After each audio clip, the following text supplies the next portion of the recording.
King Drew.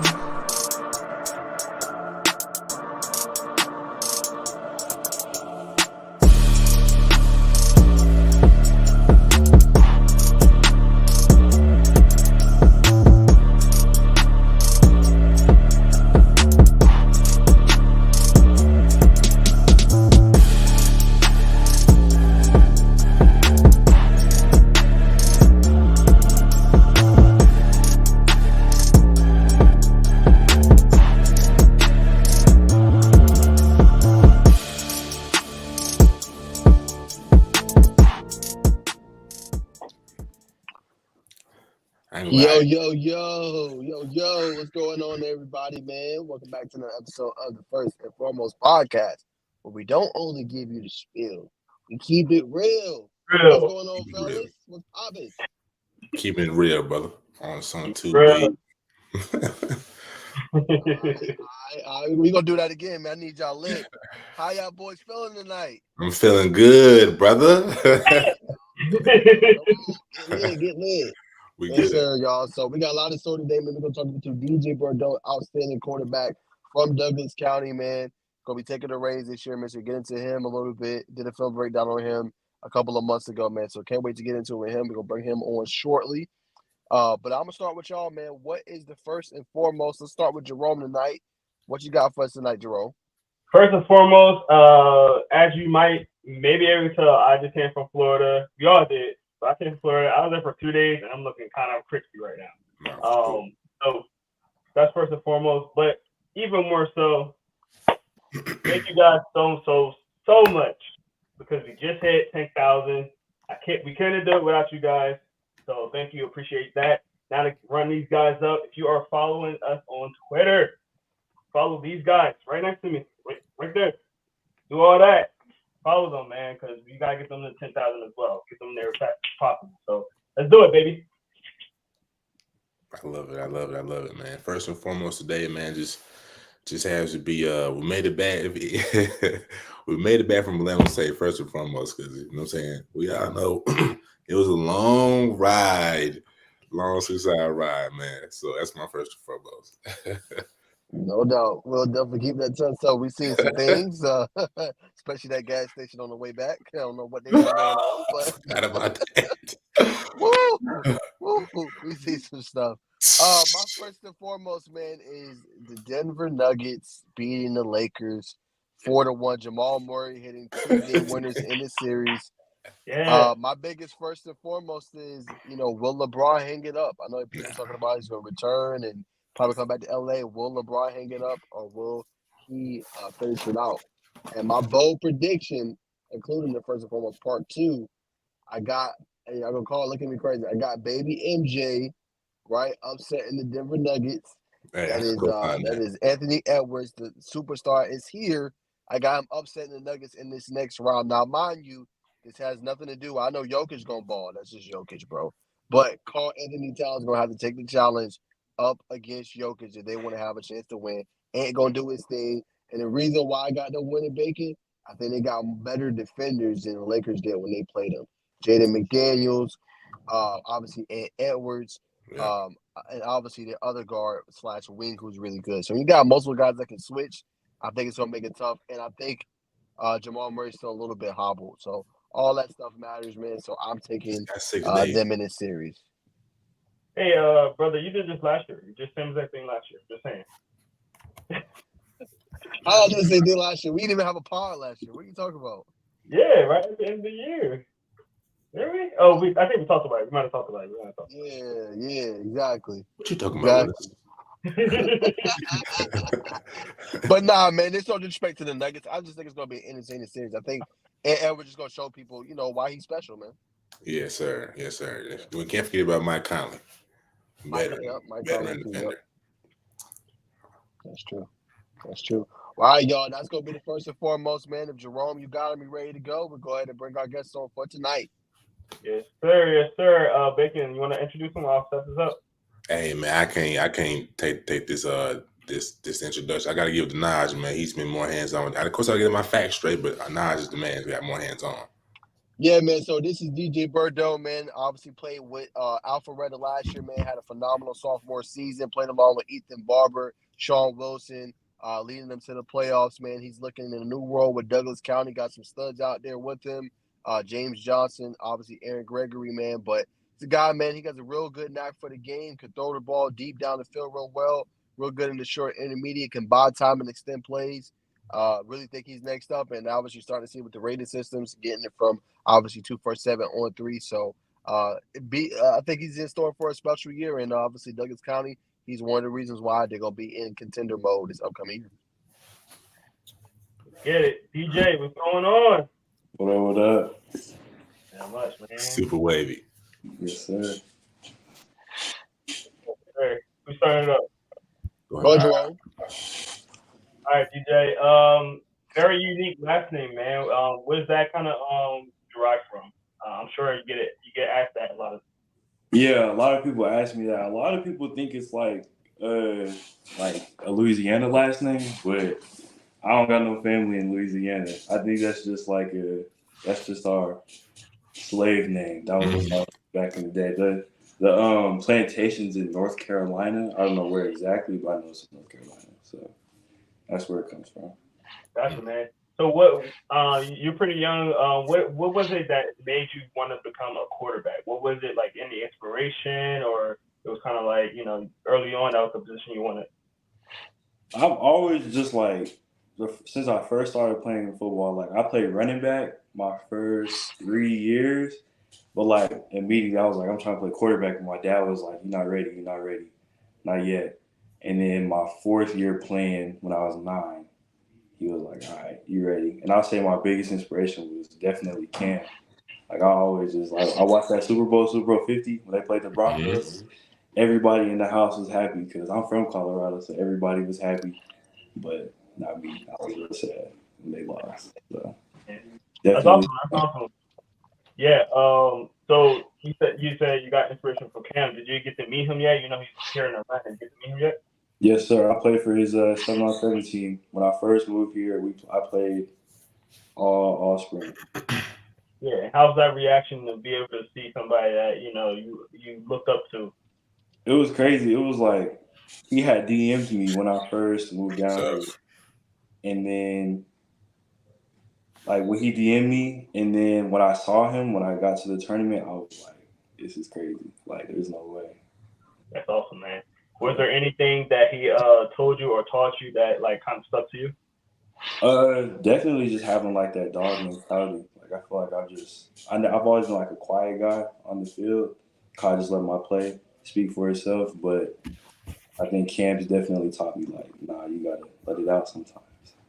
Definitely, man. Well, DJ, tell us something a little bit about yourself as a quarterback. What are some of the things that you do? Maybe people don't know who you are. You're just getting out here.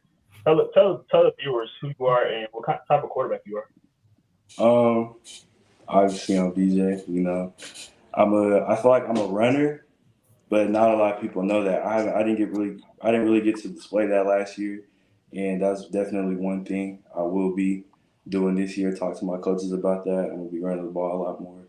Obviously, y'all know I can throw deep. I'm definitely a deep threat.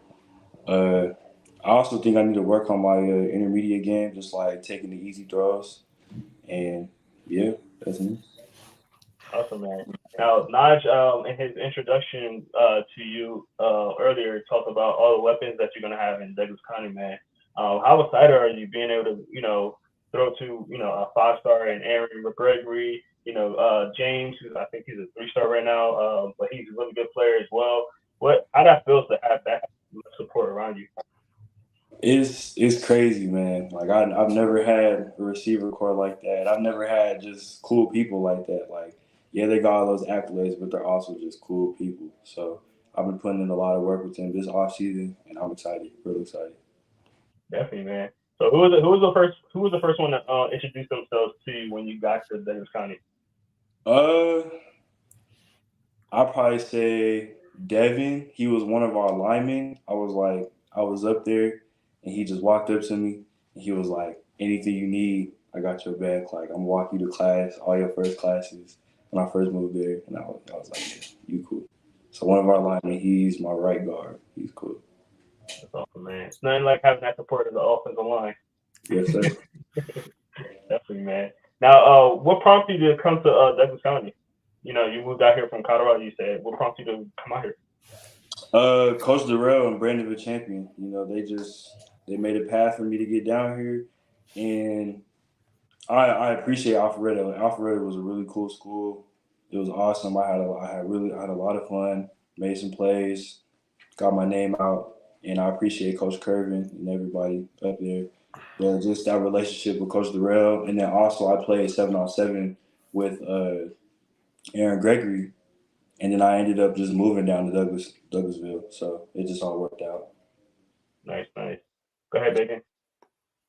Yeah, man. We talked about you gotta the old lineman, one of your old linemen that they messing with you hard. You know what I'm saying?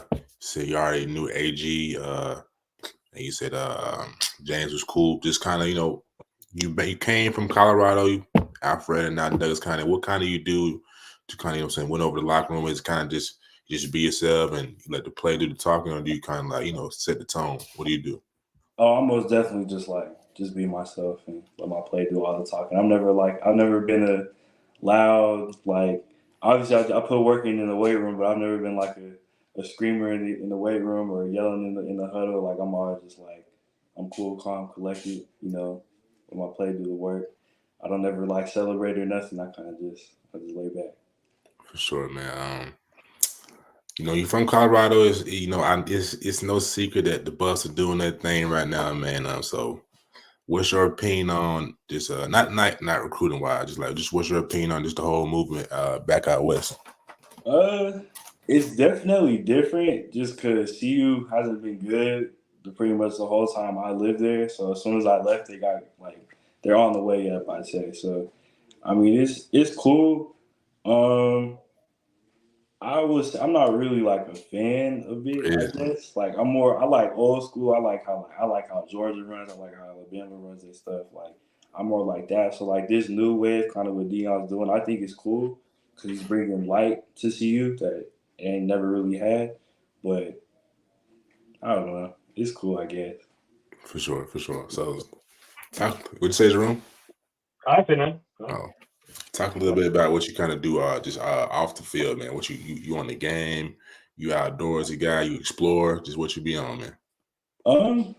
I just be chilling really. In Colorado, I was a big skateboarder. I used to skateboard all the time. Like since I was young. I had to pick though. My dad made me pick. He was like, either you gonna keep skateboarding or you gonna play football. And like right around 9 and 10, I got really good at football. So I was like, I'm gonna just stick with that. But yeah, I'm definitely I was a big skateboarder, but now I kind of just chill, watch a lot of movies, play the game a little bit of 2K. I'm a big 2K guy, Madden too. Yeah. And then I want to get back into fishing. I was fishing a little bit in Colorado, so I want to get back into that most definitely. For sure. So how many bones did you break? Because in order to be a good skater, you gotta break a couple bones. Bones? I've never broken a bone. I sprained a lot. I sprained my wrist a whole bunch of times trying to brace my fall, but I've never broken it. What's the craziest trick you done, bro? Like you the kick flips, doing the kick flips, or you on the Yeah, I could do the kick flips and all that. It was I think hitting the rail, hitting like a 5-stair rail. That was Sheesh. Yeah. No, that's tough. That's tough. Yes, sir. Any footage? You said what? Any footage? Nah, not no footage. That was when I was young. I can make some new ones. No. We don't want brother. We don't want you to mess up the money, brother.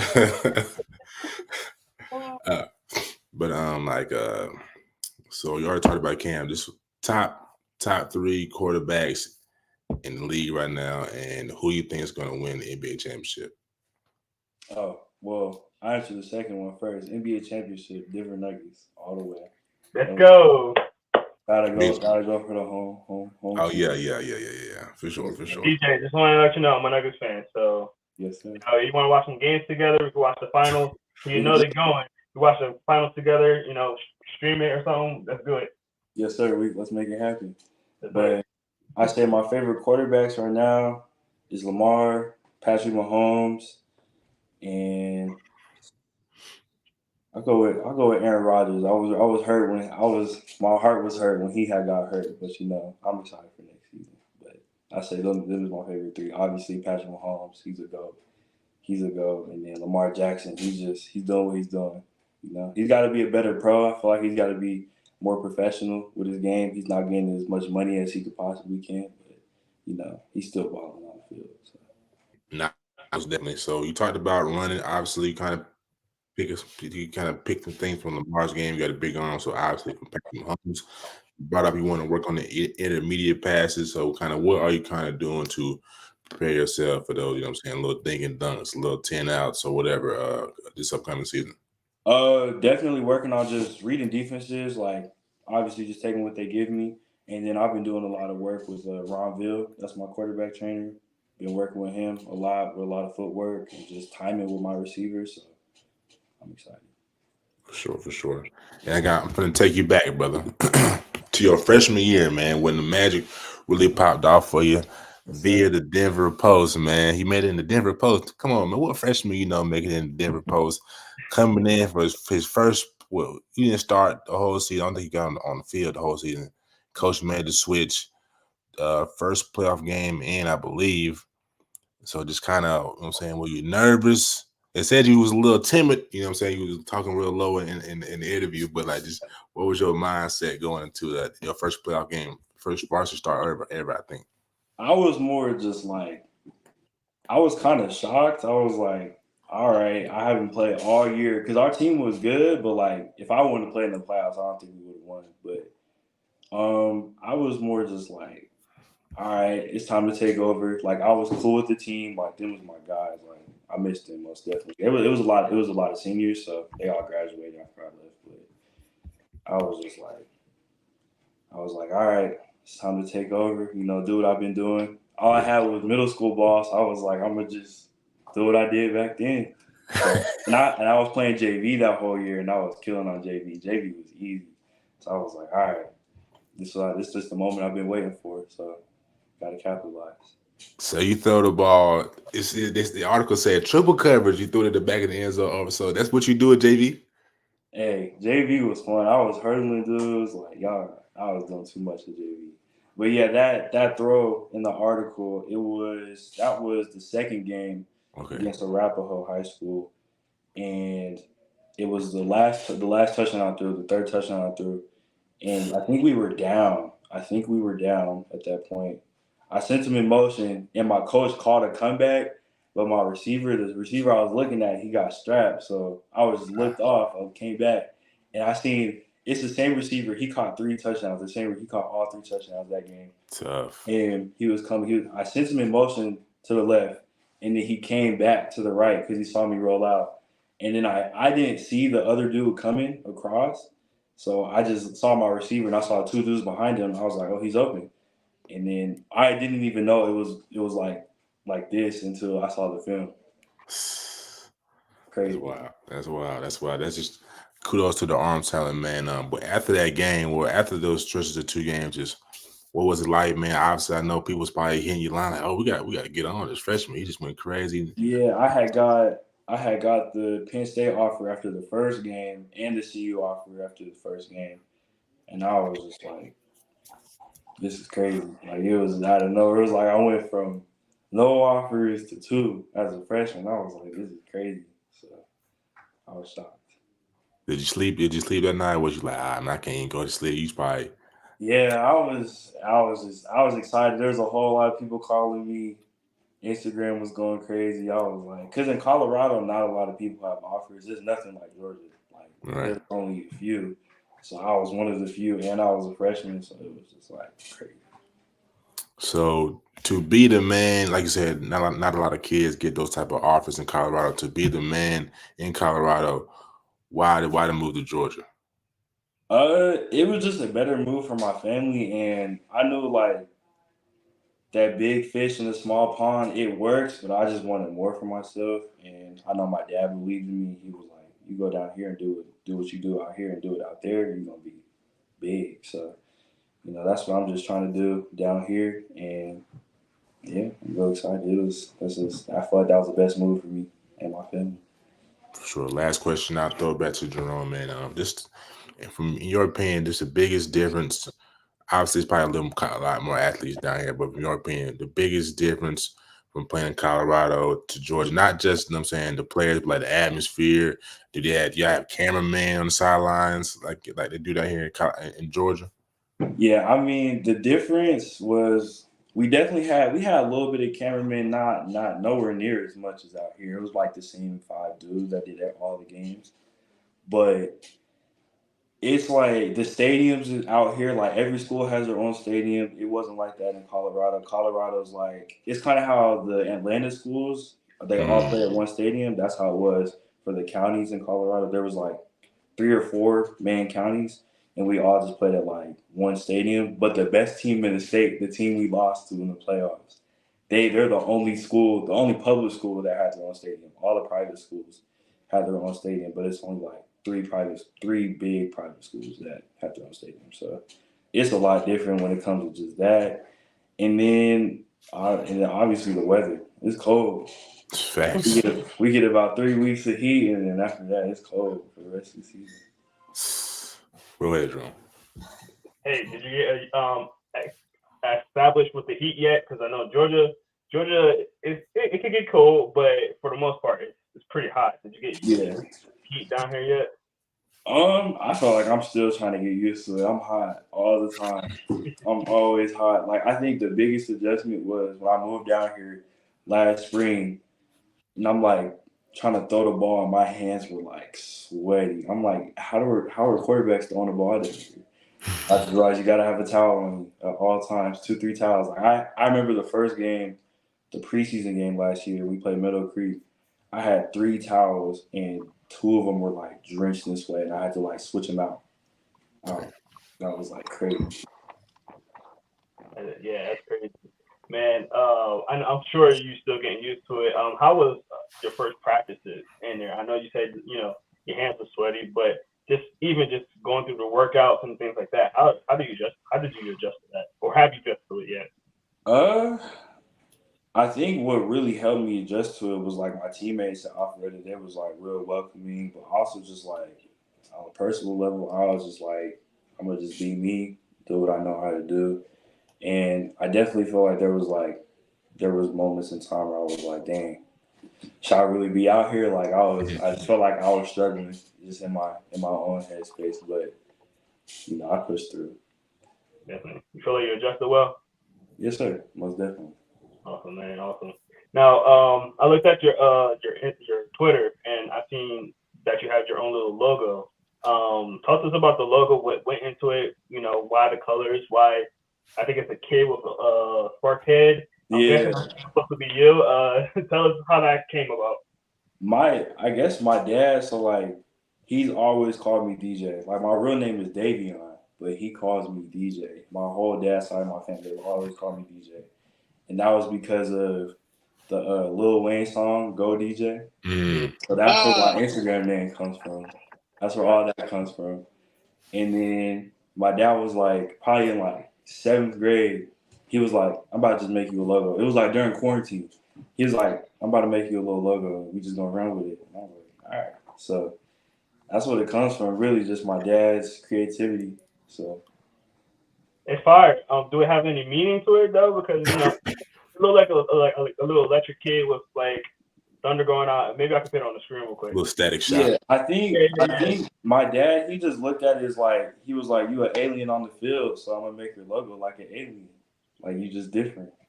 Definitely. And I'm showing this on the screen right now, but just so the viewers can see how your logo is, the little yellow spark head guy. It's cool though. I like it. Yeah, it's like an alien. Yeah, that's awesome, man. All right. So, obviously, I see you got the Phenom on right now. Tell us about how it is to be a Phenom athlete and what kind of went into that and how you kind of, got that NIL for them. Being a part of Brand of a Champion, they brought the opportunity to me. I got to talk to everybody with the team of Phenom, and it's been awesome. It's dope. I love all that gear. Obviously, I'm repping it now. It's great. Like I'm excited. I'm excited to wear their cleats. All that. It's amazing. It's definitely a blessing. But yeah, Brandon the champion is what Brandon the champion, Coach Darrell. That's what got me. That's what got me off feet now. Talk about brand champions and Coach Darrell and how that relationship worked as well. So Coach Darrell, he reached out to me when I was in Colorado still. So him and my dad and me, we've had a relationship since then, and it's really just kept going since then. Like we've just kept it rolling. Even when I went to Alpharetta, like it was never no hate because he was at Douglas County. There was never no hate. It was always just keep balling, do what you do, and now we're here. Awesome. One last question I'll let Naj get some because he didn't get no questions in. What's your favorite Phenom product, man? My favorite Phenom what? Product. So like, what's your favorite glove? What's your favorite glove? Oh, I got you. My favorite thing is definitely these shirts. I have a black and a white one. These are like perfect for working out and for just wearing too. I love them. They're really comfortable. But I say my favorite cleats is the Joker cleats. Beautiful. Them is the best cleats. Not the ones with the smiley face. The like purple and green ones. Them is. I'm gonna wear them. I'm gonna wear them in the spring game. I'm gonna do something a little different for the spring game. Y'all gonna see. Breaking news. Go ahead, Naj. All right, so look, I didn't get to ask you, so forgive me if I ask the question they asked. But who y'all playing in the spring game? Hateville Charter. All right, tight. All right, DJ, let me ask you this, man. I know you was talking with Jerome. I heard a piece of it.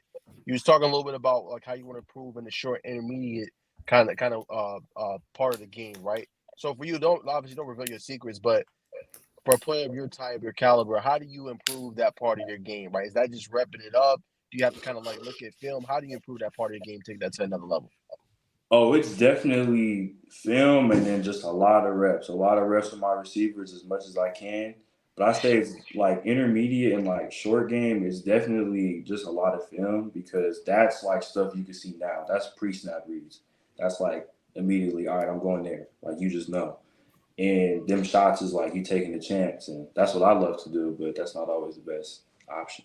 So I think that's definitely going to elevate my game, just making those pre-snap reads and being like, all right, here immediately.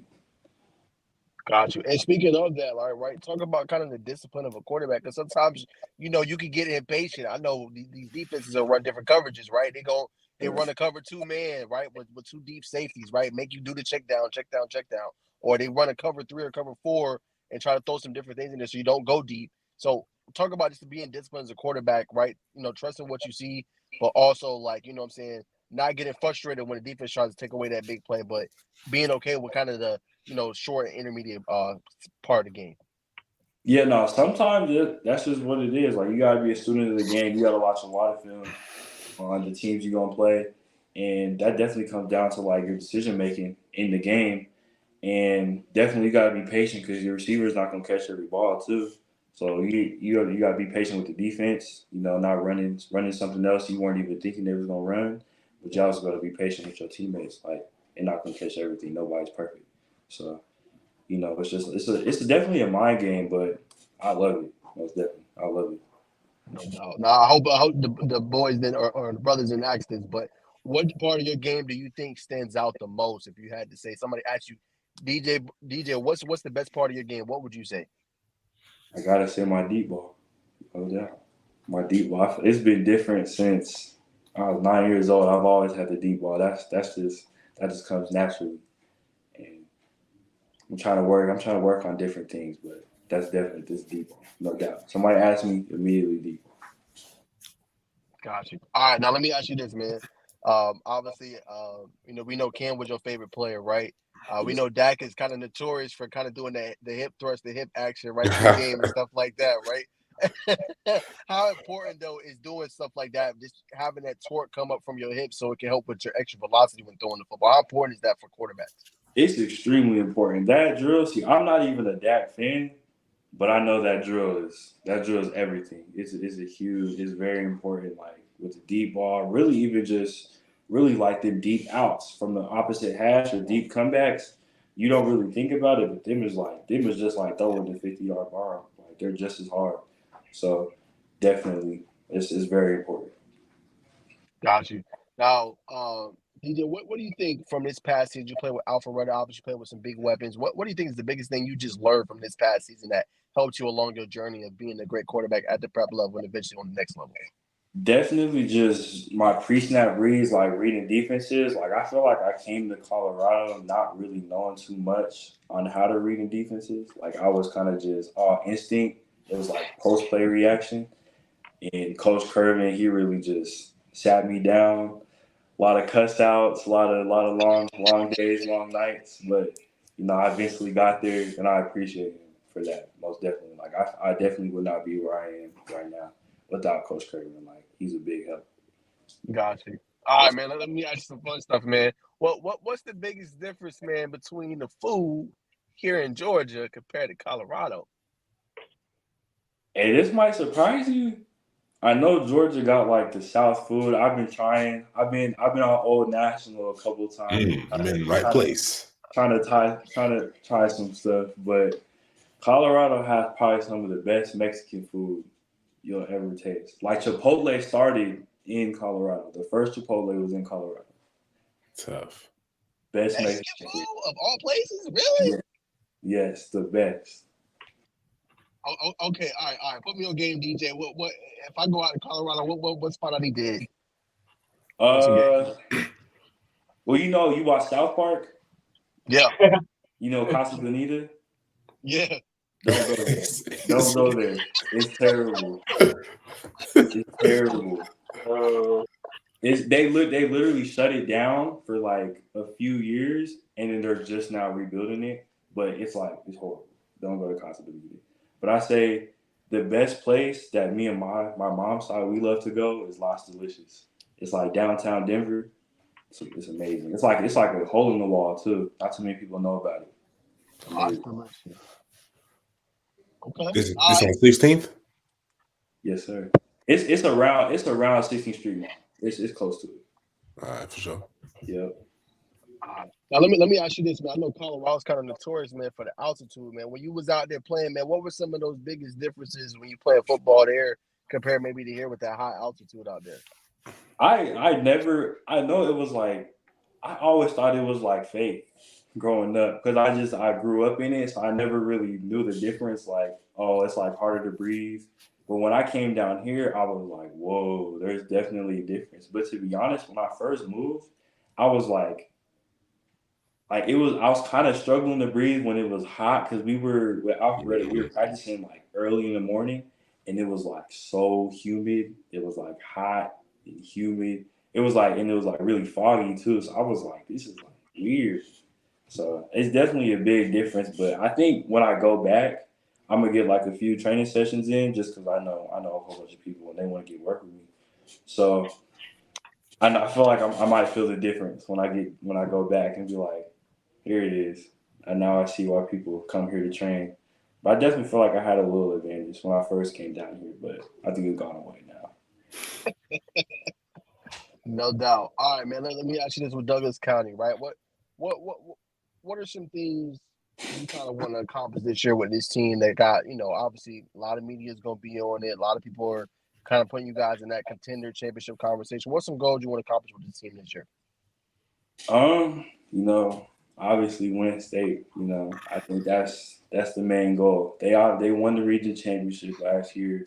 They went as far as they could, but we're gonna go to state, no doubt. And I think we definitely need to. I think a big milestone for us that we're gonna have to really work for is that Buford game and that Carrollton game. Mm-hmm. Them is two real. It's gonna get real rocky with them. So I think we got the team to do it, no doubt. We got the team to beat them. Do what we do. As a player, how excited are you for them type of games, man? I mean, iron sharpening iron, going up against top-rated teams, powerhouses. It's going to be there when it's said and done. Them is the best games. Them is the best stage. I love being on the big stage. Like that's when from my freshman year, I was so excited to get on the varsity stage, like as a freshman, because I was the only freshman playing. I just knew, like, all right, this is a big stage. So now being on one of the best teams in the state, playing against the other best teams in the state, I just know that's just going to be live. That's why I thought about the Jerome and Bacon. Gosh, dang, I just lost my train of thought. I had a good one for you. I'm gonna throw it to Jerome. All right, DJ. I like to ask this question at the end. So obviously, we're gonna talk about you and your teammates. Obviously, you new to the team, so you're just getting started and getting used to everybody. Who is the most goofiest player on your team, man? Jordan Breeze Carter. He is Every the time. craziest dude I've ever met. Like it's so crazy. It's like in class, I have one class with him. He's like chill. Like you don't even know he's in there. Like he just be doing his work in the back, chilling. As soon as we step out the classroom in the hallways, just tripping. Like he's hilarious. I love Breeze. He's awesome. Yeah, I think my first interaction with him, he was so stoic, and then like later on, I see him just like being goofy. I'm like, what's happening? Yeah, we went to Auburn, and this dude literally took off his socks and his shoes and was walking on the field with just his feet out. And he was like, I just had to feel the earth. I can dig it. How's those practices with you and him, man? I know y'all can't really can't really hit you, but I'm sure he's be trying to get to you and talk to you. Nah, the defense it's an ongoing battle with the defense. It's just we just talk all day, back and forth. Coaches talk all day, back and forth. We wasn't even in pads.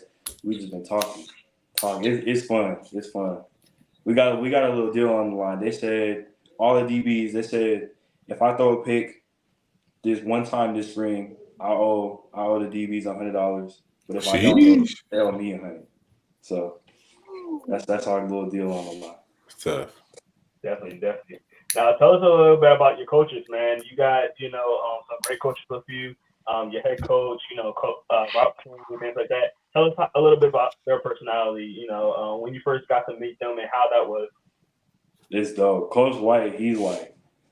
He's real old school with it, and he's loud. He's just one of them old school coaches, but he's real caring, and he's like he'll do anything for us, no doubt, anything. And he loves us, so love Coach White. He's awesome. And then Coach Quinn, offensive coordinator, he's dope. Really appreciate him. We've been getting a lot of work in just on the board, and obviously going over plays and stuff. We just recently did that the other day, and we're doing a lot of good things. And then the defensive coaches, just all defensive coaches. It's all love, but it's definitely a battle. It's gonna be a battle every day. We talk every day. I'm so excited for spring. I'm just like, that's all we've been talking about. They just be like, wait till spring. They was like, who's coming for you? It's like Breeze. It's like they talk. Breeze don't even talk like that. They talk more for Breeze. They just be like, Breeze coming. You ain't gonna have no time. It's fun though. They be getting riled up. Yes, sir. All right. So who would be the one player? I'll let you go. Right after this. What would be the one player that you would say is the biggest hothead? Like not off the field, but like on the field, like just getting riled up, getting intense. Who's that one guy? I want to say Breeze again, but I'm still new. I haven't gotten to see like everybody in the game setting, but I have to say Solo, our other D tackle. Yeah. Like he's one of those that's like if you wanted to get into a fight with somebody, you gonna call Solo and he gonna come do it. Like he's down for whatever. Like it don't matter. He's never scared at any moment. There you go. All right, Naj, I'll let you go. Yeah, quick one. I'll throw it back to you. Who was the toughest opponent or toughest player you faced in your career? Ooh, opponent was Milton. That was probably the hardest game I ever played. And then player, Sammy Brown. And that was my first game. That was like he was a problem. I didn't really realize how good he was until like I played against him. I was like, yeah, he's a monster. Go ahead, Jerome. Some good answers. Yeah, we cover Aaron Gregory a lot with inside the hashes. I wanted to know, I starting to really get to understand who he is as a person. He's a really humble kid, but he's very goofy as well. Tell us some interactions with you and him when you first met him, and how that dynamic going. Not only him, with you, JJ, some of the other receivers as well. So me and Aaron, we played 15U C1N together. So that's where I first met Aaron. And we were cool ever since then. We had went to Orlando, and me and Aaron, we were roommates. We were roommates in the Airbnb. So that's where I really got to meet Aaron. He's cool. He's like, you wouldn't think he's that funny. Like, he's hilarious. He's cool. But he's real humble, no doubt. Good dude.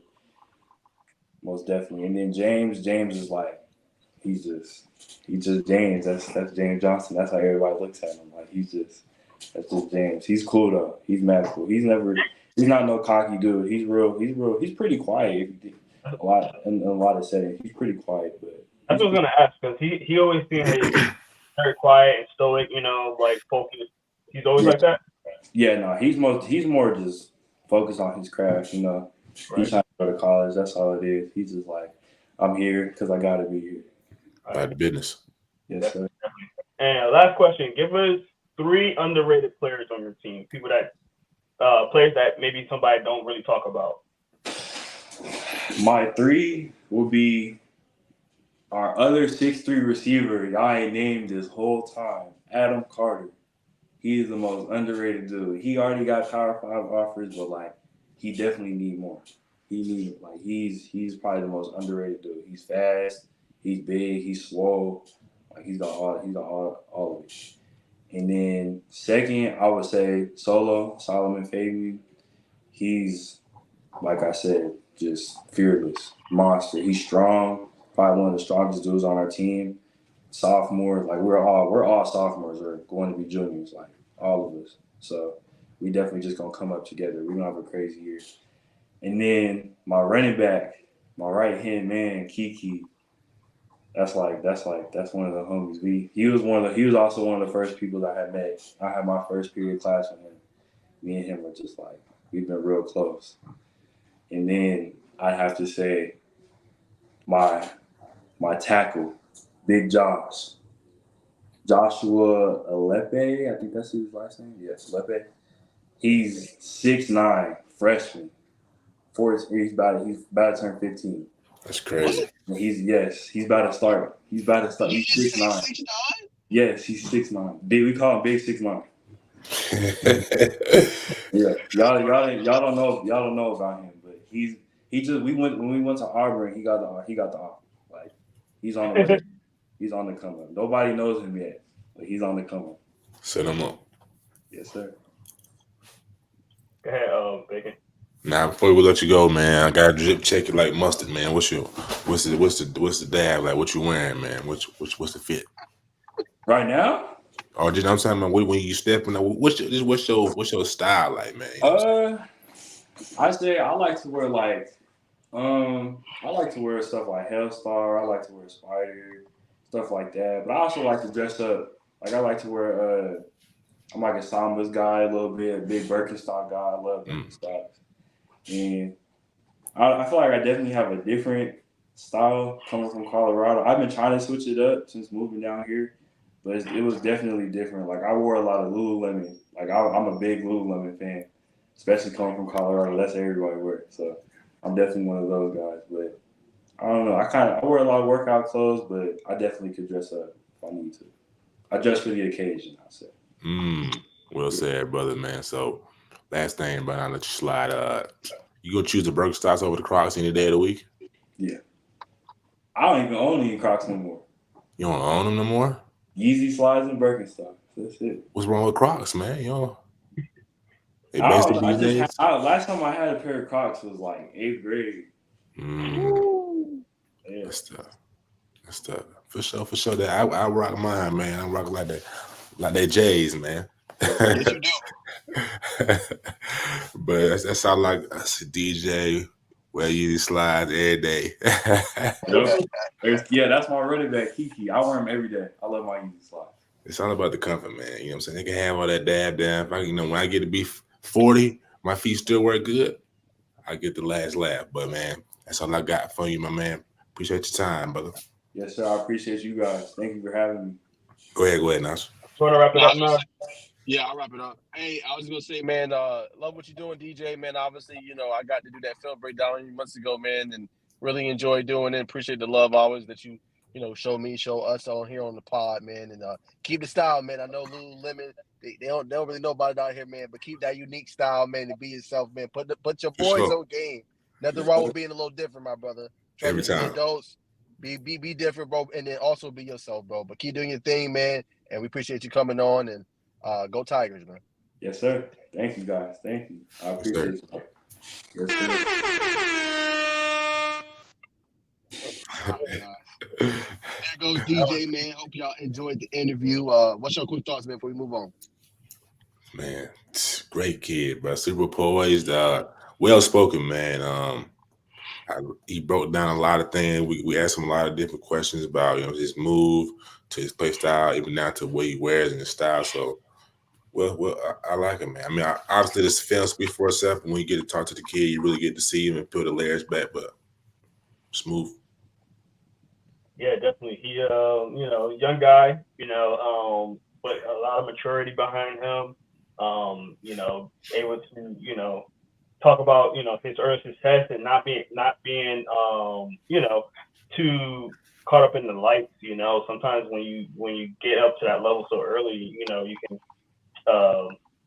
really get, starstruck or, get nervous around, some of the bigger guys. He said half his team out there in Colorado was seniors. So that could be intimidating. You're being around all seniors all the time, and you have to. You're the leader of them. You got to tell them what to do in the huddle, and maybe that first time in the huddle they're looking at you like, who are you talking to like that? But he stood up to that, and was able to withstand that and have a good career out there in Colorado, and look forward to him doing that down here in Georgia, man, for sure. What about you, now? What was your thoughts, man? Yeah, I like how he's breaking down. I don't know if y'all noticed, but I was asking him more, just obviously in-depth questions about coverages and stuff like that. But I like how you can tell that he's studying the game.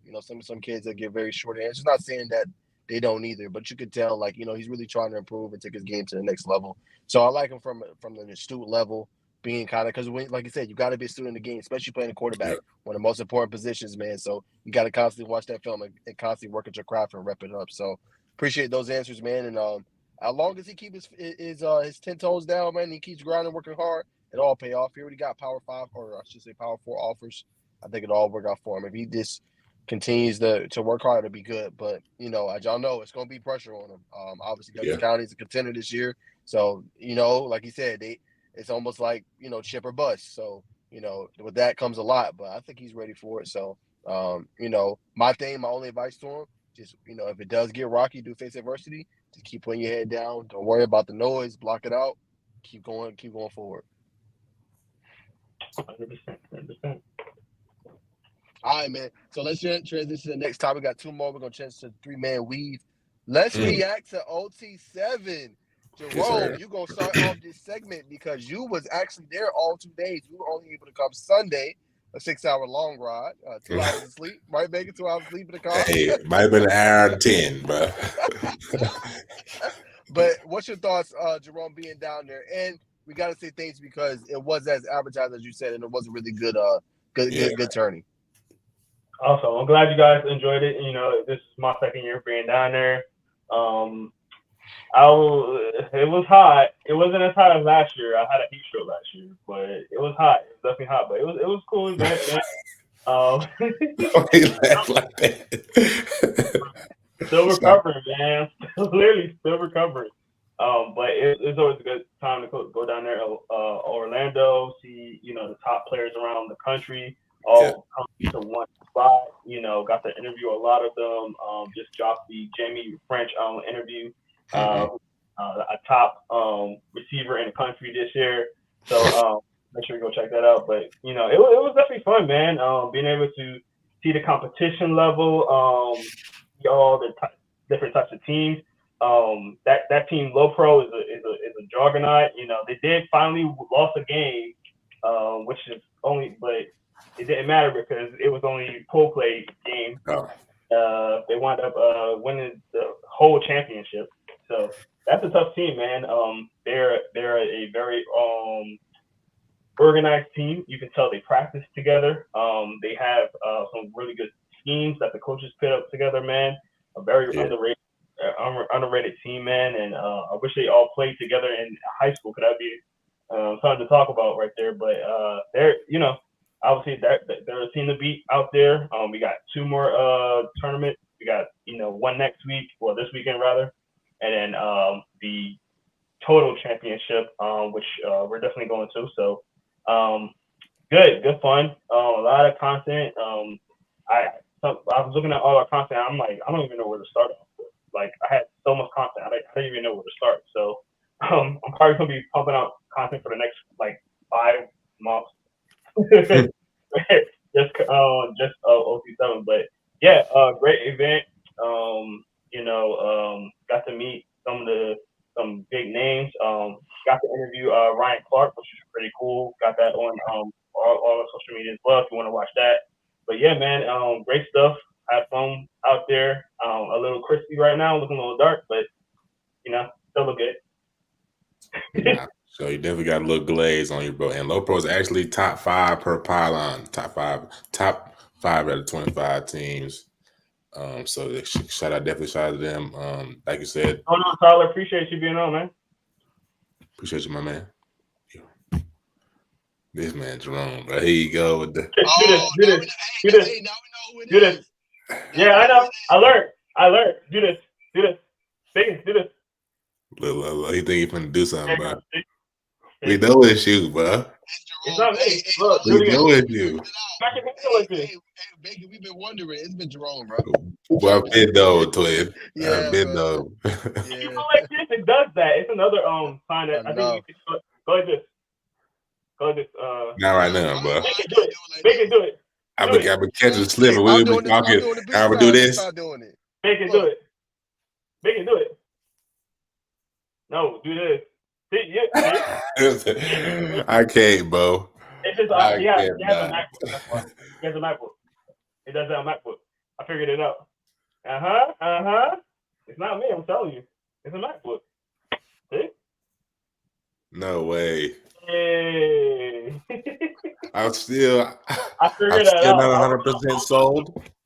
I was on a Zoom call with somebody and they did that. I was like, wait, how you do that? And they was like, yeah, MacBook. It just automatically does it when you do this.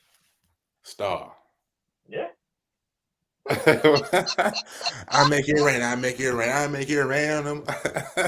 takes a minute to register, but it comes in. Yeah, that's tough. We have solved the mission. Y'all was blaming me. This is crazy, bro. But I want to. What's your reactions to OT7, man? Your first time down there, first year. Again, we all drove a long way, but I want to know y'all experience driving down here, how it went. You know, tell the viewers how was it for you guys? Well, we embarked on our journey around 11 p.m. Of course, prom was that Saturday. I had prom shoes. I think Naj had something going on as well.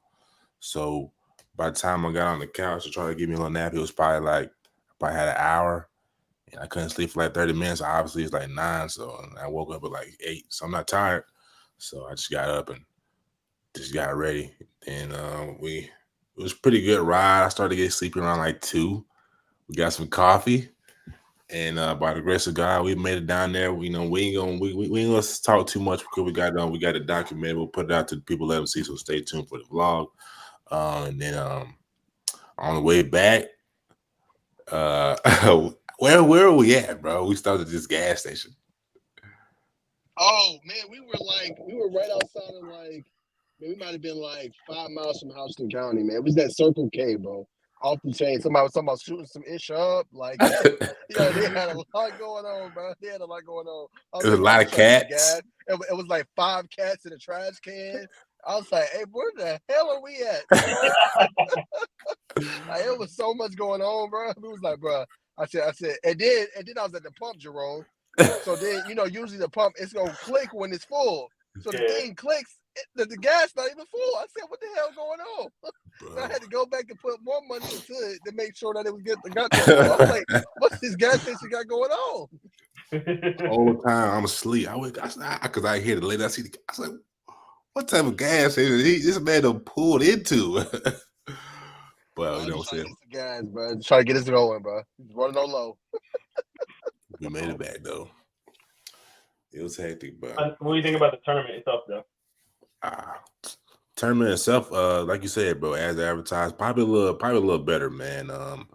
The production value, overtime is production value, basketball, football, whatever else they do is second to none on the grassroots level, amateur level.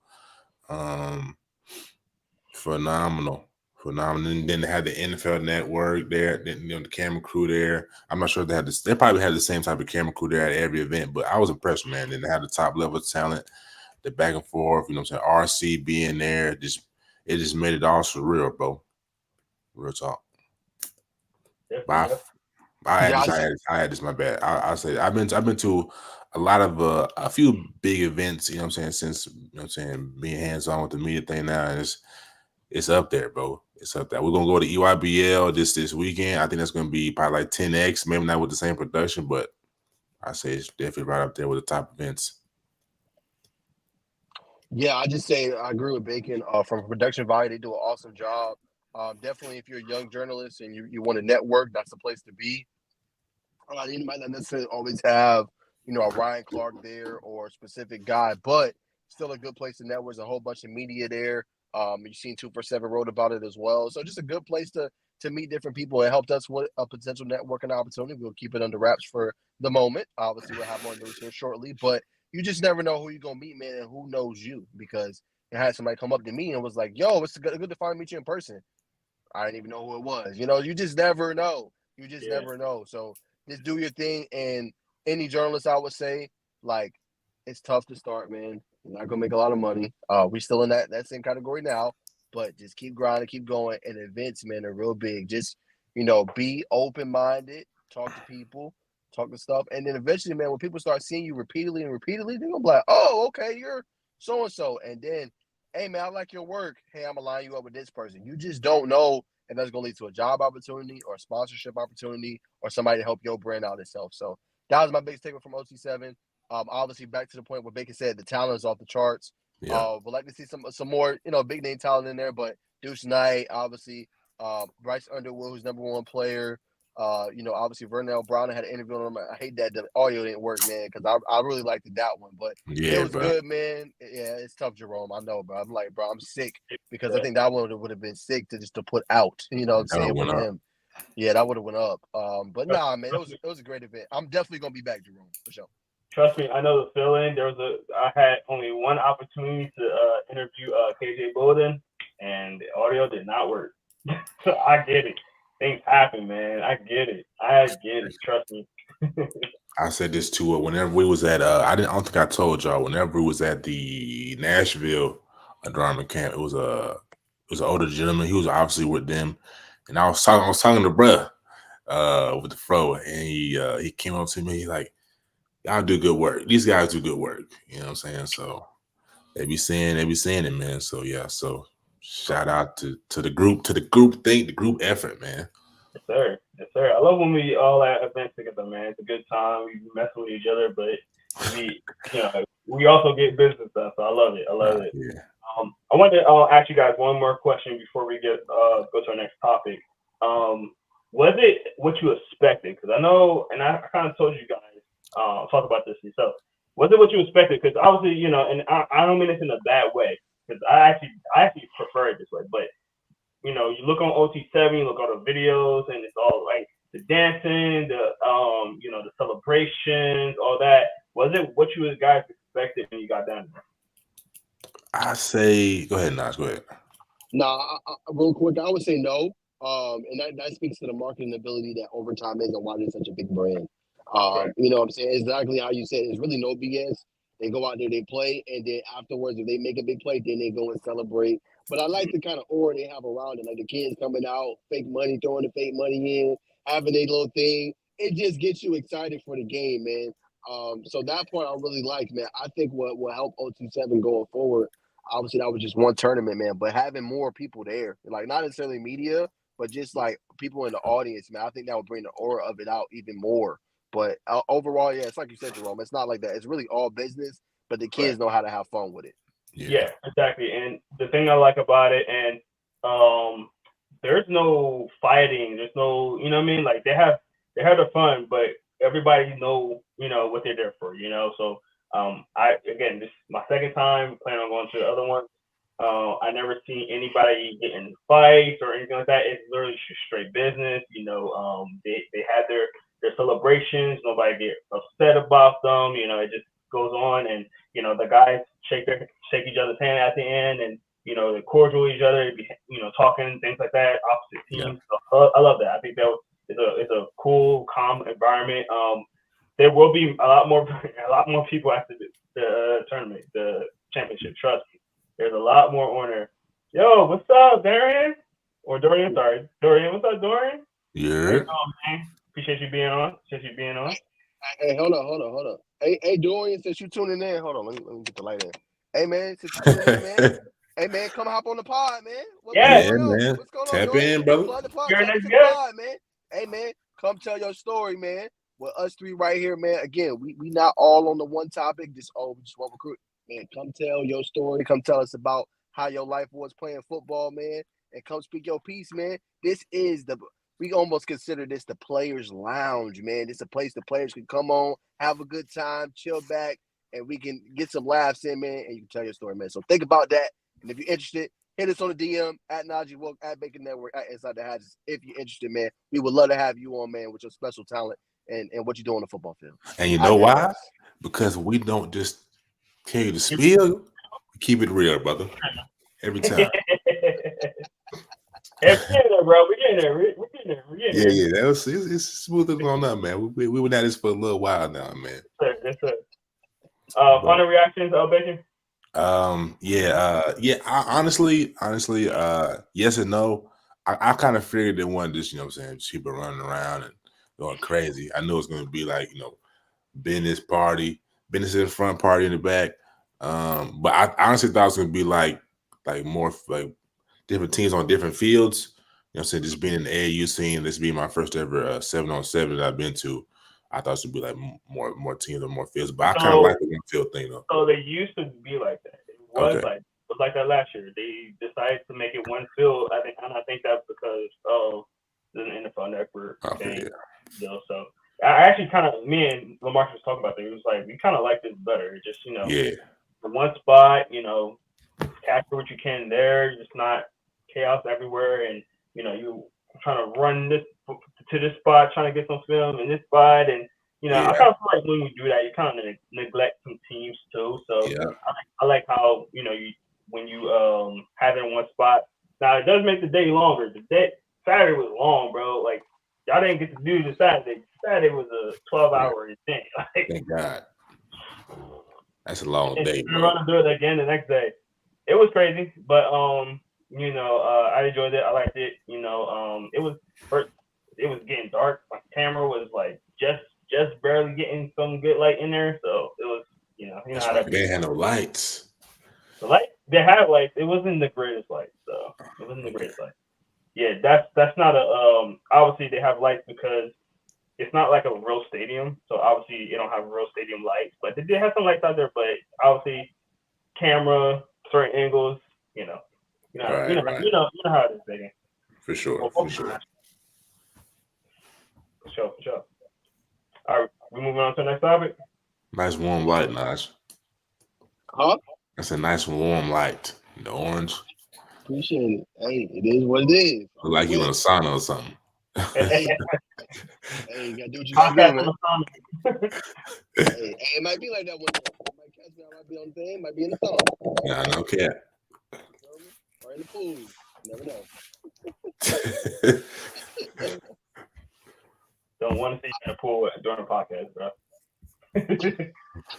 What's wrong with that? They're giving them a I different don't feel. want to.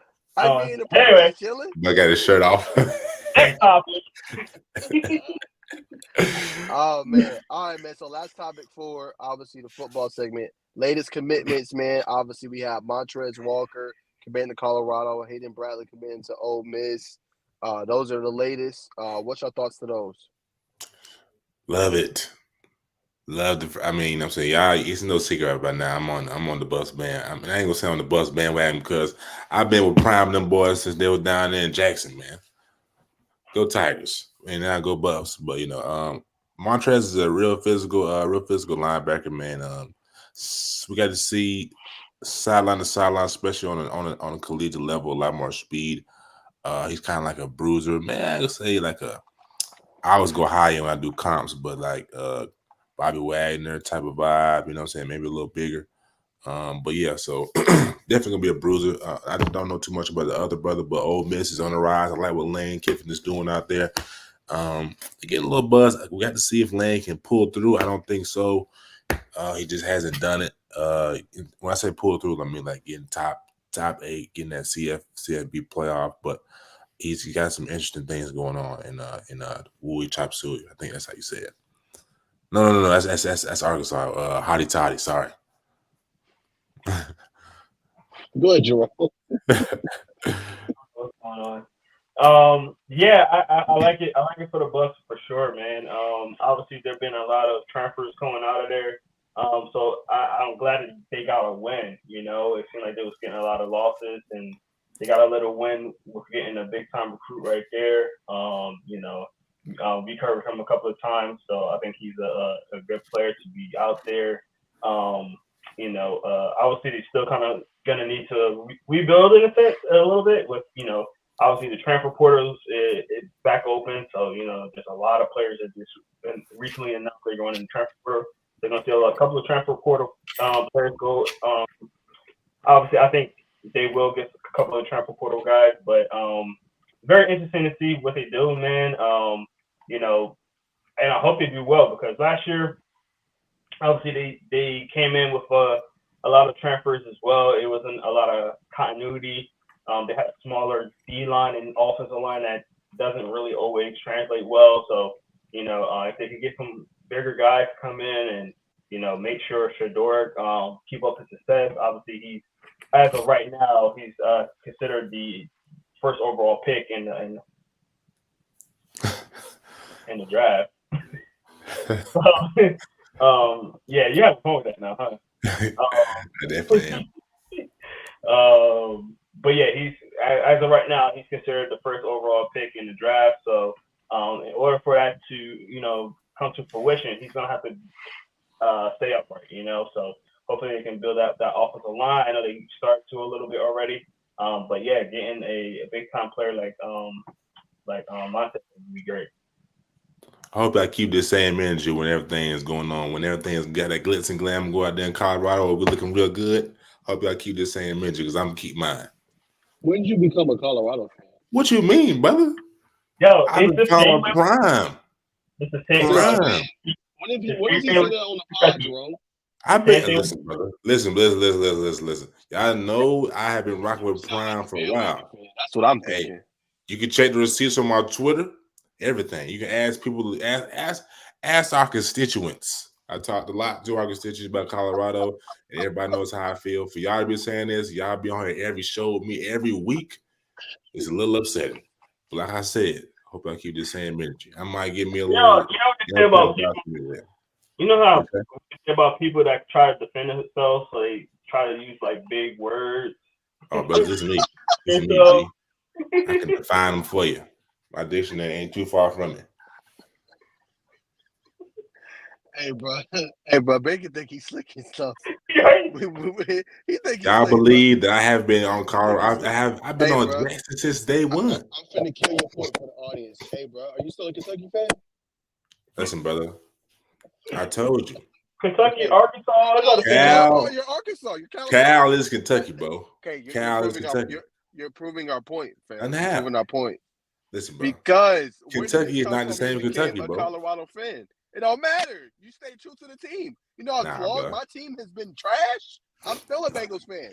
I'm still a Falcons fan. Don't get it twisted, bro. Oh, you sure? Yes, bro. Still a little worried, pimp. Still a little worried.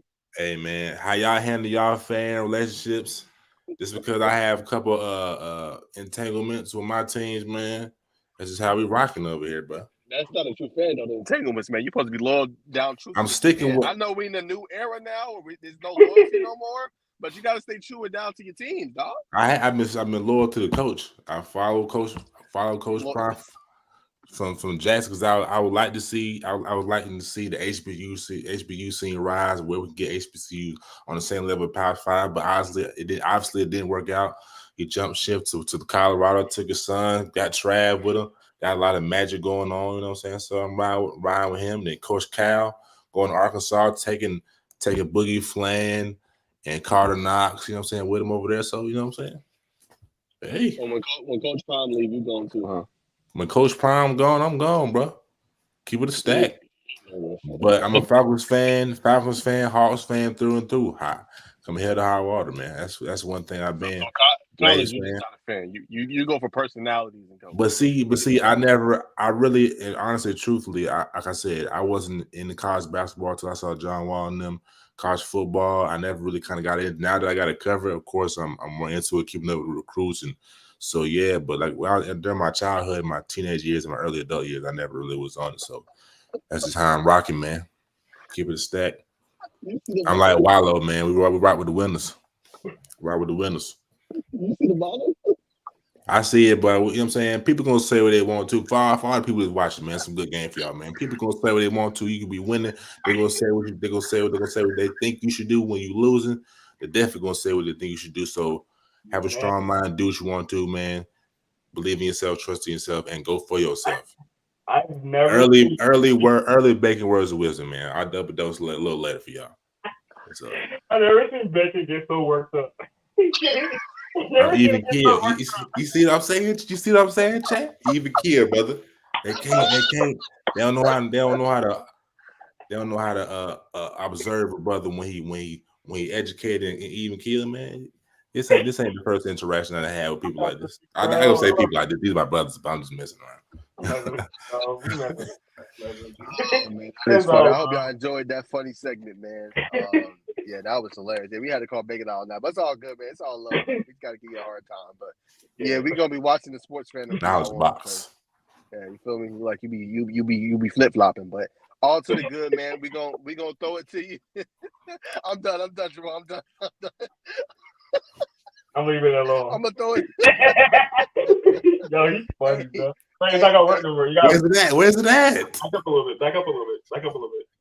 There you go. It'll pop up. Hey, John, you turn it off on me. Oh, there it is. Hey, I'm gonna throw it to you, baby, for the 3-man weave, man. We got, and boy, do we have some news for the 3-man weave. Ladies and gentlemen, this is the best basketball segment on to not only just man, but to animal and college basketball fans and NBA fans alone. So here we go, ladies and gentlemen, a 3-man weave. Yes, sir. All right. First up on the ledger, we will be talking about Tyron Stokes, number 2 player, huh? Oh, you skipped something. Did you? Yeah, you did. I did. I thought it was in the. I'm sorry. I'm on my news. My bad. Sorry. I'll put it on the screen for you. Appreciate you, brother. Candace Parker retires. Man, I ain't gonna lie, man. I thought she was gonna come back and give it one more go. Of course, it was so close, man. She probably just like the body can't take it, man. You know what I'm saying? If you've seen her documentary on the ESPN 30 for 30, you know what I'm saying? It just it gives you a harsh reality of what women's WNBA athletes have to go through of not only playing a full season in the WNBA, but also having to go overseas to keep things afloat. Obviously, you're adults, you got to pay the mortgage, take care of your kids, and make sure things in order so they play year round. And that's a lot of stress on the body. Some coaches, they like to run you, you know what I'm saying? But yeah, so just kind of what's your thoughts, gentlemen, on the Candace Parker retirement announcement? Yeah, I think I wish, like you say, at least 1 year, because this is the year that everybody's gonna really put their eyes on women's basketball,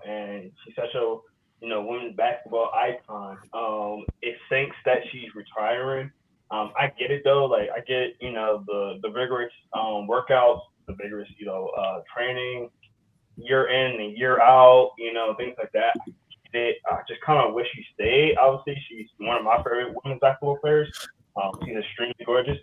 Hey, Candace, if you wanna, Hey, twin, she don't swing like that, brother. She don't swing like that. She got life. You ain't no Shelvin Mack, brother. But listen, but no, all seriousness, it does suck that she's retiring. right when the peak of the league is about to start. I think this is going to be the most eyes on the league. With the young cats coming in, and it's going to be one of those seasons probably to be remembered. One of those historic seasons. So for her to leave again, one of the biggest WNBA stars. Back when nobody knew about the WNBA, everybody knew Candace Parker. They knew that she was gonna get drafted. She got drafted really high, and I think that not having her, the league's definitely gonna miss her. But hey, I'm happy for her. I'm happy she's gonna be able to do what she wants to do, and they not have to go through this rigorous, traveling and training and all that. So yeah, well, she'll still be traveling because she probably probably pick up some media. Probably on her own terms, though. You know what I mean? So we'll see. What about you, Naj? Yeah, I kind of seen it coming a little bit. Obviously, she's been dealing with a foot injury, but shout out to her, man, and what she meant to the game. Right, 3-time champion, 10-time WNBA All-Star, 2-time MVP, won a Finals MVP as well. So yeah, shout out to her, man. What she went for the game, right? She's one of the pioneers. Like she don't always get the love, but her, the Maya Moores, the Simona Gusses, both of them getting inducted into the Basketball Hall of Fame.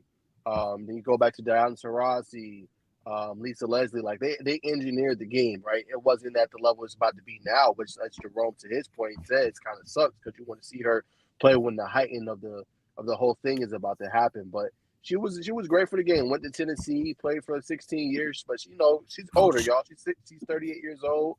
She's real good with the media. She got a good role with Turner Sports and helping them out. So that does definitely kind of suck.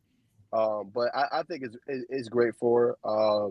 I know she signed a 1-year deal back in February with them, but I mean, as you guys can see, nothing but accolades about her. Man, career. long list, bro. She's gonna be a future Hall of Famer, and shout out to her, man. Shout out to the future legend, man, and what she meant to the women's basketball game. And we can't ignore this first player in WNBA history to win a championship on 3 different teams, man. I don't know what not much needs to be said, man. The long resume says it all.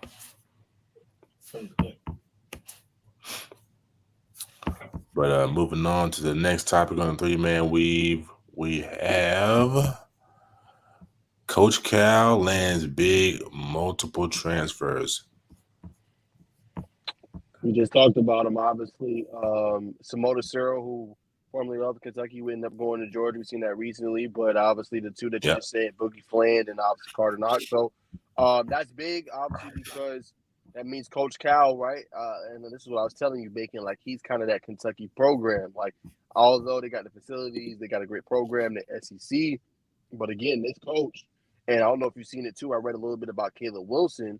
And he even said, like, he likes Kentucky, still considers him, but they haven't even reached out to him. And that's a 5-star prospect. You know what I'm saying? So it's like almost like, what are we doing? I know the coach is new from BYU, yada, yada. But that just goes to show you what Coach Cal is all about, man. And, how much players just want to play for him because they know the product of what he's done. Now, some are going to probably go against the pledge and be like, oh, well, I tried, Coach. I'm going to go somewhere else like Jaden Quentin is when I'm going to Arizona State. Yep. But he has a proven track record of getting to where you want to be and on that next level and being wildly successful. Now, as we talked about before, Bacon, that success on the court, just far as going far and deep into the tourney, last few years remains a little bit, that we want to kind of see more. But he's done enough with these players and getting these players all NBA, MVP, future Hall of Famers. So I think that's big, man. And I think they're going to be big for him going forward in the program he wants to build with Arkansas. For sure. And to to Coach Perry, not Coach Perry, to Coach Pope's defense, not really defense, but just stating the facts, he does have the number 3 transfer class. The only hold one recruit that Coach Cal, a part of the old regime, Travis Perry, Mr. Basketball 4-star. He's the only lone returning original commit. So shout out to him. I mean, obviously he's from there. It's probably a lifelong childhood dream to play for that team. But I'm saying, shout out to Coach Pope for getting the transfers in from the transfer portal. That's getting it done. Of course, he needs to reach out to Caleb, but he is moving the needle in the right direction.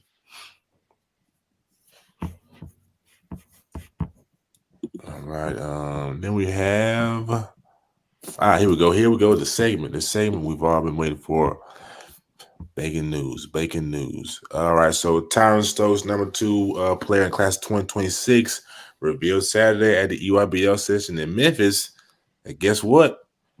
Kentucky is still an option for him. It's still Kentucky, he said. It's still the top of the top. So obviously they've been reaching out to Tyron Stokes, number 2 player in the class, prolific prep teammate to AJ DeBonsa. So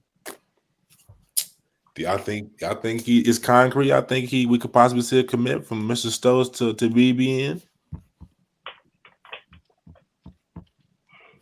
Not going to Kentucky, though. Not going to Kentucky. You think it's cap? You think it's a cap line? No, I don't think it's a cap line. I think he still has interest in it. I don't think he's capping on that. I don't see him committing there. Yeah, I don't think so. Yeah, I just don't think so. But maybe the interest is like, I'm still gonna check him out, see what's popping. But now, it's still Kentucky though. I mean, Coach Kyle left, but it's still a historic program. The fanfare is there.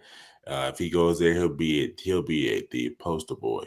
And of course, he'll bring some people with him, but he'll be the poster boy of that program, especially being number 2 in the class of 2026. But that remains to be seen, man. We'll get to see Tyron this weekend, EYBL, man. Super stoked. Definitely a player I want to see. Now I got to see him at the my goodness.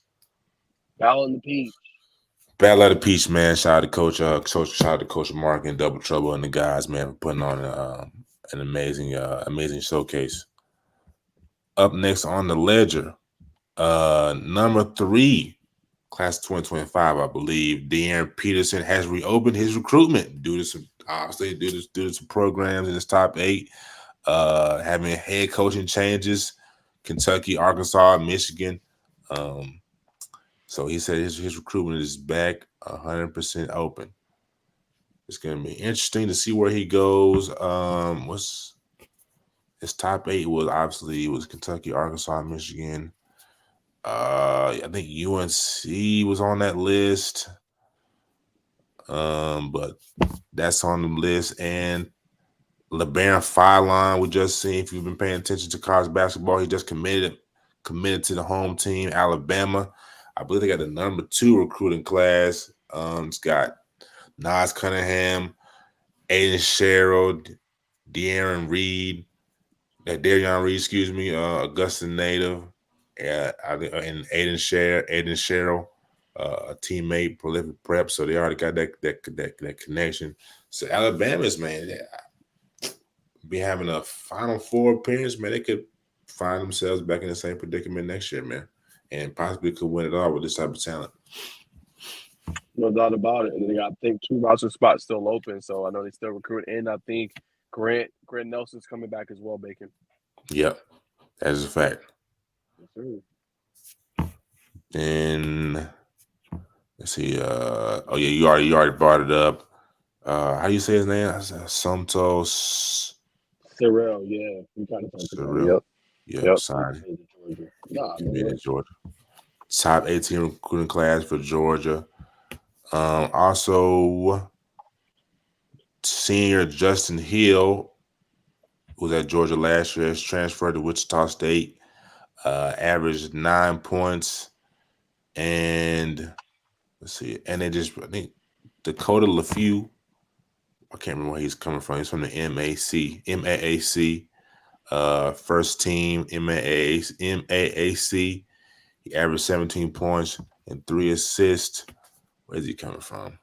I do not remember, but so Georgia's looking pretty good, man. It's definitely like they're built for the future. What's his name? Mr. Wilkins is already committed.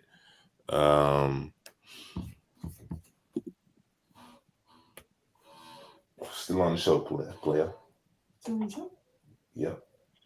He was talking about. We are live. We are live. Jacob Wilkins, who he's talking about, who I think stock is going to rise. We talked a little bit about what he's been doing on the circuit a little bit. He's been balling out. Can't wait to kind of see him. And yeah, man, we got a big weekend. 3 SSBs having their circuit in Hoover. And then obviously you got the Nike EYBL. I'll talk about that real quick, Bacon, and throw it to you. Can't wait to see kind of some of these prospects. AJ Don Basta, obviously. Tyron Stokes. I believe Caleb's supposed to be there, if I'm not mistaken. And I know Don Basta led all scores in the Memphis EYBL Session 1, Bacon. So he's balling out. Keonis, I think, had a couple good games in that as well. So can't wait to see some of the top talent, man, this weekend in Atlanta and Cartersville, and be able to see them ball out. Yeah, for sure. Some more EYBL news. Cam Boozer won the MVP of the session. Offensive MVP was the Bonsa. Defensive MVP was Caden Mingo. Breakout MVP, CJ Shaw. And guess who the underclassman MVP was? Tyron Stokes. And obviously the best performance was to Cam Boozer. And let's see, somebody else we know that made the list. And Jacob Wilkins is confirmed. It's confirmed. I saw he is playing with the Georgia Stars. So it's going to be interesting to see what he does this weekend. He plays for Hunter Elite 3 SSB. But we'll probably see him in Atlanta. Or he could play both. He could be there Friday, Saturday, or whatever. But we'll definitely have to be for you come next Tuesday, ladies and gentlemen, and kids. This third team. I've seen somebody we know.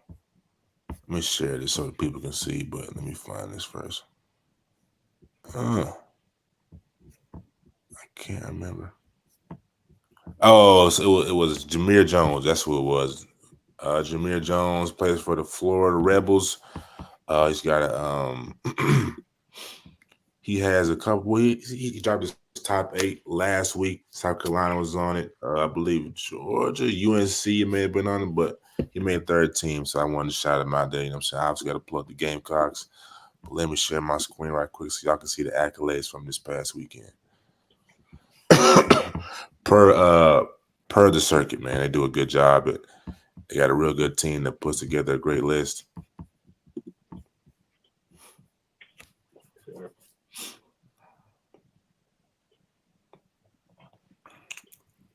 There we go.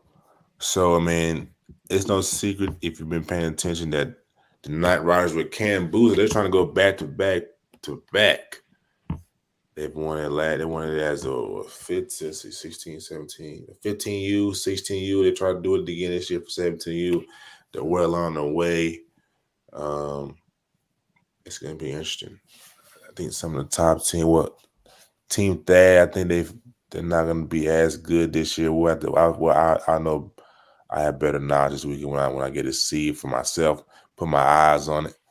But last year, Team Thad was a big competitor. Who else was a big team? Let me see what we got on this list. Maybe it'll jog my memory. The Soldiers.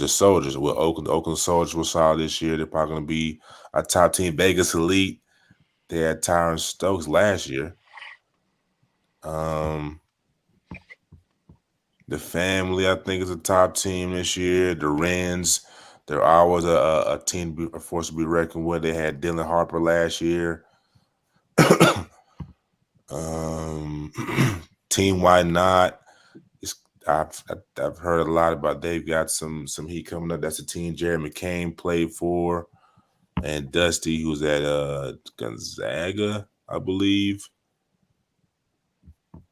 But now I'm gonna spin it to you, man. What are you most intrigued about learning from the EYBL session, and any players, teams you kind of want to learn more about? Yeah, Night Riders. I think we've seen them a little bit at Tip-Off Classic last year. I want to see what they're about. Vegas Elite also. Seeing some of their players. And I just want to see how the tournament is overall. I mean, obviously, Bacon, I think now we're starting to build up quite a reputation for ourselves, just being at some of these big events. Like we, just went to OT7. I know Bacon, Jerome's gonna be back there this upcoming weekend. Obviously, we've been to the Hoover event, which was obviously very, very big. We've been to the 7-on-7. So I just want to see, I mean, our first real big basketball event. Obviously, we went to Battle in the Peach too, which was a big one, but that was with teams as far as high school. So I'm just excited to see some of this top talent across the country just get to play each other, man, and really build the rapport and the relationship with some of these kids early on. And I think it'll be, a great thing because then maybe we do how we always do, man, build the relationship and then bring them on a pod or, bring them on our own, tell your story with us, you know what I'm saying, and get to know them a little bit because the exposure is there, obviously, but definitely think like, it'd be a great platform. We can bring them on, and talk a little bit about hoops. So I'm excited for that, and I just want to see how it's run. I know the talent's going to be top tier. I'm not worried about that, but I just want to see how it's run and, really, is it as advertised, which it probably is, but it's something different seeing it on TV and it being in person. Most definitely, man. As you can see there at the bottom, Salim London of the Georgia Stars and Jacob Wilkins, they made an honorable mentions list. So shout out to them, man. Like I said, that's probably another telltale that Mr. Wilkins will probably be on the EYBL circuit more than we think he will be. I also got to share for our Georgia Tech news, for our Georgia Tech Plus, Naj.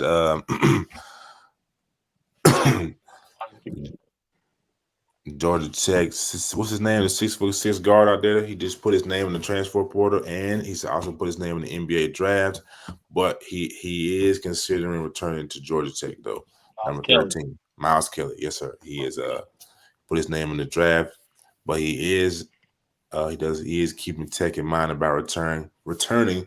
So we'll definitely have to see what he does there. Will be interesting to see. There's a lot of hoop news, a lot of football news going on. But we're gonna keep y'all tuned into the beat, ladies and gentlemen, for sure that. Good. I like that. For sure that. I'm still that one from you. Hey, man. I ain't got a copyright or nothing like that.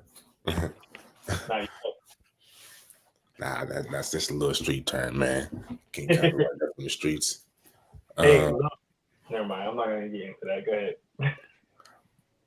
We got where we at next? Well, obviously we just said Jones will be at OT7, and Naj probably gonna be at EYBL the whole weekend. I'm gonna go.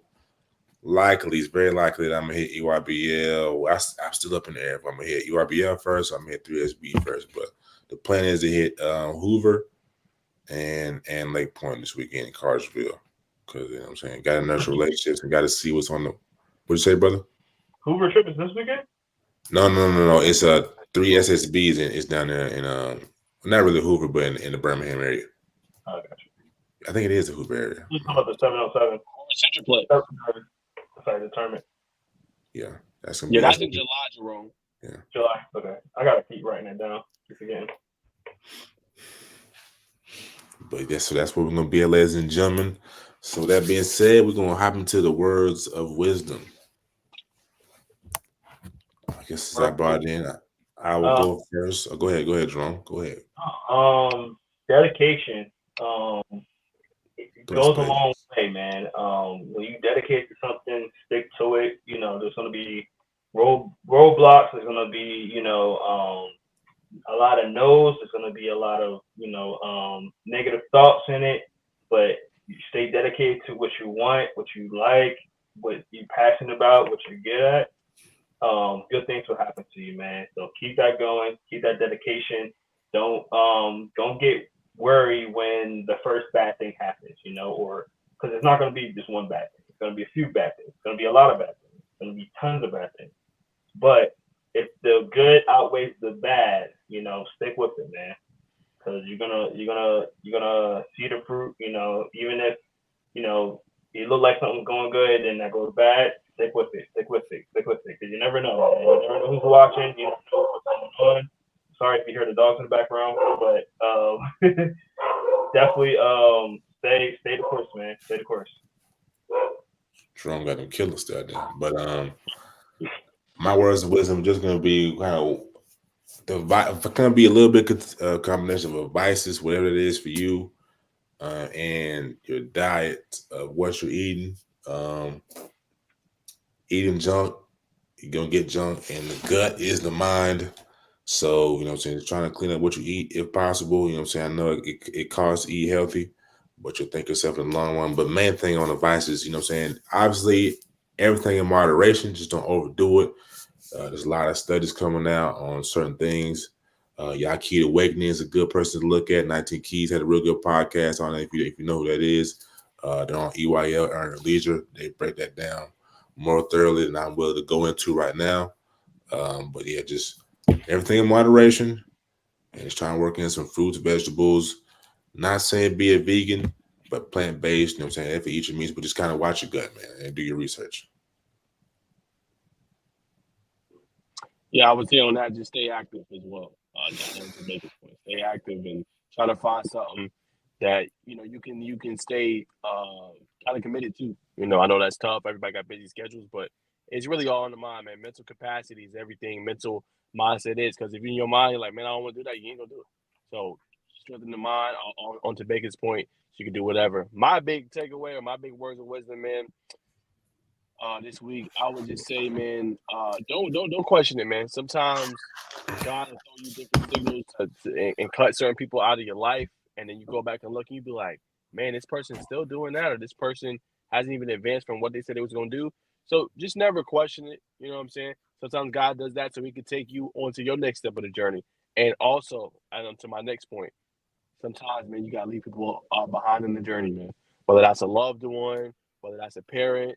If you want to get to where you want to go in life and not be stuck, sometimes you gotta leave either loved ones behind and come back, to them, and then afterwards, if you want to get where you want to go. So I think that's the biggest thing. It's hard, but you don't want to go back and sit back and think, oh, my life was nothing but regret. You know what I'm saying? I didn't do what I set out to do. I didn't even try. At least, and why I admire Jerome is that at least he gonna go down swinging at the fences, right? You know what I'm saying? It's been a tough journey for him, but and if you know his story, I'm sure he'll share it one day. But he's going through his journey, and I appreciate him because he's always putting in that work, and he gonna swing and keep swinging and keep swinging until what I'm saying, it's time for him, obviously, to go down or whatever like that. So I just say, man, just keep going, keep working, and don't be afraid to cut certain people off, man, to make sure you get to where you want to be in life, man, and always give 110%, man, and it'll work out. You're gonna break somebody's door down eventually. Before we slide, it's a little lion's mane's mushroom. If you find yourself having like a brain fog, or like you forget things often, it's gonna be something right here that's gonna kind of reattach those nerves and those brain cells, man. It's gonna get you going. This will run you about $30 bucks. Small investment for better mind function. You know what I'm saying? This is where the game is played, especially in the world we live in today, where spiritual, mental warfare going on. Get you some lines, man. OM or any brand you feel comfortable with, and over time it's going to get better. You know what I'm saying? It's not going to be a quick fix, but you should notice a little something different going on. That's going to be a motivation to kickstart to keep you going. Bacon, you keep hitting that on screen like they sponsoring us or something, man. They're not sponsoring us, but I shouldn't have showed the brand like that. But I think it's a magic key to get that out there. Sorry. Yes, sir. How long you been using that? I've been using this now.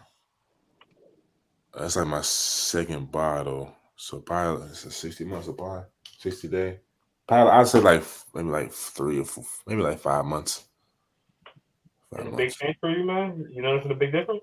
For sure. Like I was watching a podcast today, and it brings back like memories you think you've forgotten about, and I've been thinking like, dang, I remember that. I haven't had that memory in a while. So, but yeah, like my focus, I retain things, but of course I still forget stuff. Like I couldn't even remember whatever we was talking about earlier as we speak. But yeah, I've definitely it's definitely been an improvement for sure. And not only can get in the pill, but like people cook with it. But yeah. All right. They're gonna go for us today, guys. Wrapping it up. That is a wrap. Scapsy. If you guys don't know what that is, it's a wrap. Scapsy, man. I'm gonna throw it to Jerome to close us out. But I hope y'all appreciate the show, man. As you guys know, it's not just a show where we're born. We have the laughs. We bring the personalities. That you guys see great personalities. We like to have fun, man. So stay tuned, man. Next week we're gonna be reacting, obviously, to OT7 with Jerome. Nike EYBL, and also 3SSB with me and Bacon. And we'll have the ladies there, and I'm sure another great guest on the podcast. But I'll throw it to Jerome for the last words. Yeah, thank you guys for checking us out, man. As always, make sure that you like, subscribe on all our YouTube channels. Find all that right here. It's very similar names, so make sure you find that. If you can't find that, definitely DM us. I need to put a QR code or something like that on the screen, so I'll eventually do that. But appreciate you guys getting on, man. Appreciate all our listeners. We got plenty of people on YouTube. I hate that they don't combine the numbers because I can't tell, but it's a lot on I'm sorry, not YouTube, Instagram. We got about 100 on combined on here viewers. So we really do appreciate each and every one of you guys. Again, make sure you guys follow these guys on Twitter. I want them to get 10,000 by the end of the year. So big feat, but that's what I want. I don't care. All my followers, go follow them. But it's a great. I love this podcast. I love my brothers right here, man, doing some great stuff. We do a lot of collaborative work and going to some of the same events. So it'd be fun. So definitely check out these boys' content. We got some great content going out. A lot of OT7 stuff right now. So definitely check that out. Bacon got some great basketball stuff coming up. So make sure you check that out as well. I'm sure Nas got a couple of. I think you had an interview yesterday, right?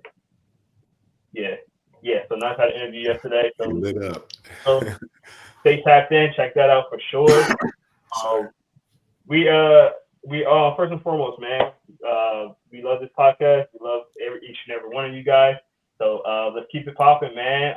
Special shout out to DJ for getting on with us, man. Yeah. Great host. Appreciate everything he's doing, and good luck to him and his future with Douglas County, man. Yes, but that's gonna wrap it up, man. This is the first and foremost podcast. Not only where we keep it. Sorry. Okay. I thought it was doing all right. You gotta love it. Teach y'all how to do it. Y'all gotta let it go through the kinks. Show, okay? You've been learning a little bit, Jerome. We gotta teach you, my brother. This is the first and foremost podcast where we not only give you the spill, we keep it real. Yeah. Every time. Every time.